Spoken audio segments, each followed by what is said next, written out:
Assalamualaikum warahmatullahi wabarakatuh. Sensei, minasan, konnichiwa.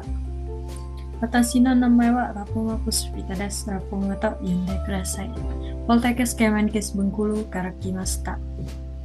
Wa asuhan keperawatan jiwa harga diri rendah. Nisuite hanashimasu. Kantan nisutsumi shimasu. Ja, hajimemashou. Baiklah, saya akan menjelaskan mengenai asuhan keperawatan jiwa harga diri rendah.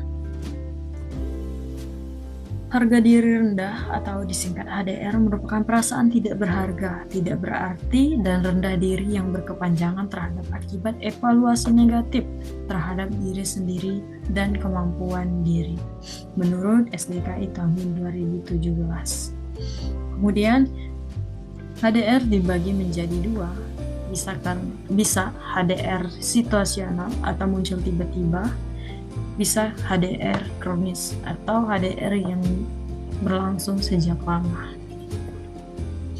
Penyebab HDR, faktor predisposisi, bisa biologis, psikologis, dan sosial. Yang pertama, karena penolakan orang tua atau kurang kasih sayang. Kemudian harapan orang tua yang tidak realistik, kegagalan yang berulang, ketergantungan pada orang lain. Kemudian terdapat faktor presipitasi atau pencetus, bisa karena trauma, penganiayaan seksual atau psikologis, ketegangan peran, transmisi peran, perkembangan atau situasi, kemudian transisi situasi, kehilangan pekerjaan dan perceraian.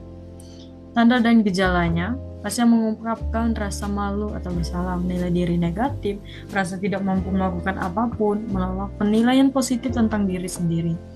Kemudian pasien tampak enggan mencoba hal baru, berjalan menunduk dan kontak matanya kurang, berbicara pelan dan lirih, pasif, dan perilaku tidak asertif. Kemudian, penyebab orang dengan HDR biasanya coping individu tidak efektif. Contohnya karena mengalami gangguan citra tubuh, sehingga pasien tersebut dapat mengalami HDR atau harga diri rendah. Kemudian efeknya bisa berakibat pasien tersebut menarik diri dengan diagnosa keperawatan isolasi sosial.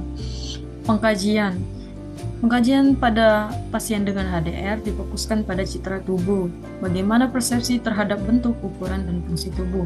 Kemudian identitas diri, kesadaran akan diri sendiri yang berbeda dari orang lain. Peran, posisi atau fungsi dalam keluarga, ideal diri, harapan individu terhadap dirinya, dan harga diri, penilaian terhadap pribadi, terhadap hasil yang dicapai dengan menganalisis seberapa jauh perilaku tersebut.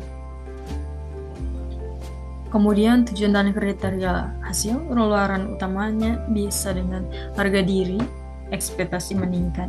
Intervensi keperawatan bisa menggunakan psiki, promosi harga diri dengan cara manajemen perilaku. Strategi pelaksanaan atau SP pada pasien dengan HDR. Yang pertama, identifikasi dan latihan. Identifikasi kemampuan positif, nilai kemampuan yang dapat dilakukan saat ini. Kemudian pilih satu kegiatan. Setelah itu latih kegiatan dan masukkan ke jadwal. SP2, latihan kegiatan 2. Evaluasi kegiatan pada SP1, latih kemampuan positif yang kedua, misal merapikan tempat tidur, lalu masukkan ke jadwal. SP3, latihan lagi. Evaluasi jadwal SP1 dan 2, latih kemampuan positif yang ketiga. Setelah melakukan pemilihan 1, 2, lanjutkan yang ketiga seperti menyapu atau mencuci piring.